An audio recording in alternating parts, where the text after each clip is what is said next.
Have you concluded any discussions with other operators to share sites?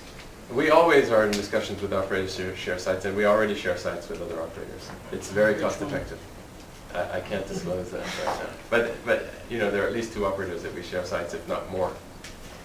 So it's a general attitude in the marketplace is to share sites, because you know, why build a €100,000 tower and have?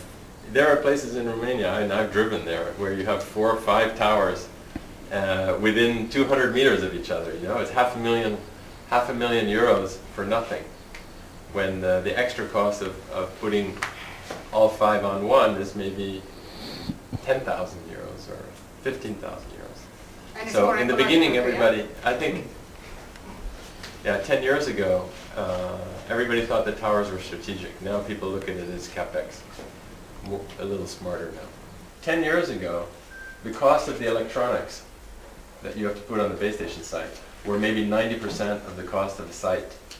So the cost of the electronics was by far the vast majority of the galvanized steel, the cables, the antennas that you have to put up. Today, it's more the other way around. The cost of the electronics have come down so much that the cost is actually the civil works, paying the electric company to put a cable in place, putting galvanized steel in place, putting your backbone, either fiber or microwave. And then a little piece of the cost is actually putting the extra equipment. So the final bill will be? The final bill is still in millions of dollars. I mean, tens of millions of dollars. Tens of millions of dollars. If not hundreds. Hundreds. And it's not really where the cost is. The cost is more in the sites, the backbone, the teams that you need to run them. And these networks use exactly the same operational infrastructure.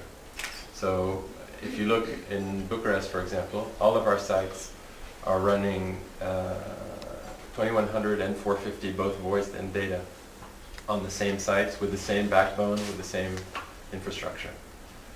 The extra cost is measured in hundreds of thousands of dollars, or maybe single-digit millions, to run an extra network versus multiple. There is a philosophy that running multiple networks is complicated, unless you design it specifically with that in mind. At the end of the day, almost all networks are multiple networks.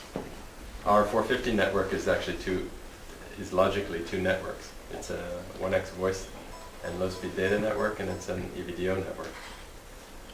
If you look in a traditional GSM, you have a GSM, a GPRS, Edge, UMTS, and theoretically it's 1 network, but logically and physically it's multiple networks.